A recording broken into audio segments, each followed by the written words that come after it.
Hello guys, Ansifa. ഇന്നാണ് പെരുന്നാൾ പിറ്റേന്ന് നമ്മള് വയനാട്ടിലെ റിസോർട്ടിലേക്ക് പോവാണ്. അങ്ങനെ നമ്മളത് രാവിലെ വയനാടൊക്കെ ഇറങ്ങാൻ വേണ്ടി നമ്മൾ രാവിലെ 6 മണിക്ക് ഇറങ്ങി തിരിച്ചു. വരുന്ന ബൈക്ക് ബ്ലോക്ക് ഉണ്ട് ചോദിച്ചാൽ ബ്ലോക്ക് ഒന്നും ഇല്ല, ചെറിയൊരു ബ്ലോക്ക് ഉണ്ട്. അങ്ങനെ നമ്മൾ കയറിപ്പോ വയനാട്ടിലേക്ക് എത്തിട്ടോ. അങ്ങനെ നമ്മൾ രാവിലത്തെ ബ്രേക്ക്ഫാസ്റ്റ് ഒക്കെ വേണ്ടി നമ്മളൊരു ഹോട്ടലാണ് നിർത്തിയാണേ. വെയിലിന്റെ കാര്യം ഒന്നും പറയണ്ടേ, പിന്നെ വിറ്റാമിൻ സി ആയിട്ട് നമ്മൾ കൊള്ളുകയാണ് വെയിലേ. അങ്ങനെ നമ്മളെ ഹോട്ടലിൽ കയറിയിട്ട് നമ്മൾ എന്താ കഴിക്കാനുള്ള നമ്മളെ ആലോചനകളാണ്. അങ്ങനെ നമ്മളെ നിഗമനത്തിലെത്തി. നമ്മളെ സാധനം പൊറോട്ടയും മുട്ടക്കറിയും ബുക്ക് ചെയ്തിട്ടോ. അങ്ങനെ നമ്മൾ രാവിലത്തെ ബ്രേക്ക്ഫാസ്റ്റ് കഴിഞ്ഞ് നമ്മൾ പുറത്തൊക്കെ ഇറങ്ങിട്ടോ. ഫുഡിന്റെ കാര്യം പറയുന്നത് ബഹുത്ത അച്ചാന്ന് പറയും കടില്ല. അങ്ങനെ നമ്മൾ പുറത്തിറങ്ങി എടുക്കണോ നമ്മൾ രണ്ട് ചെങ്ങൈമാരാണ്. ഒരു രാവിലെ ഇറങ്ങി ഓരോ ഡ്യൂട്ടിയിലാണ്. നമ്മളെ വട്ടിക്കാണേ പാട്ടച്ചപ്പ തുള്ളണേ.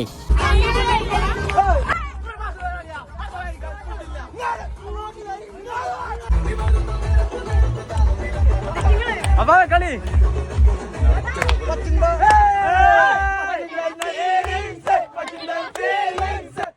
അങ്ങനെ നമ്മൾ ഡാൻസ് കൂട്ടൊക്കെ കഴിഞ്ഞ് നമ്മളോട് നേരെ ഇനി നമ്മൾ ചൂരൽമല കാണാൻ പോവാണേ. അങ്ങനെ നമ്മൾ പോന്ന് നമ്മൾ ചൂരൽമല എത്തി വെക്കുമ്പോഴാണ് ഇവിടത്തെ അറിയണേ നമുക്ക് അതിൻ്റെ അടുത്തേക്ക് പ്രവേശനമില്ല. ചെക്ക് പോസ്റ്റ് വെച്ച സ്ഥലം വരെ ഗവൺമെന്റ് ഏറ്റെടുക്കുകയാണ്. അതുകൊണ്ട് നമുക്ക് അകത്തേക്ക് എൻട്രൻസ് ഇല്ല എന്ന് വേണം പറയും. പിന്നെ ഒന്നും നോക്കിയില്ല, നമ്മളവിടെ നേരെ തിരിച്ചട വിട്ടേ. പ്രത്യേകിച്ച് ആളെന്നൊരു കാര്യമൊന്നുമില്ലല്ലോ. അങ്ങനെ നമ്മൾ ഫുഡ് കഴിക്കാൻ സ്ഥലം നമ്മളവിടെ ചവിട്ടി. നമ്മളവിടെ ഫുഡ് കഴിച്ച് നമ്മൾ നേരെ റിസോർട്ട് കിട്ടേ.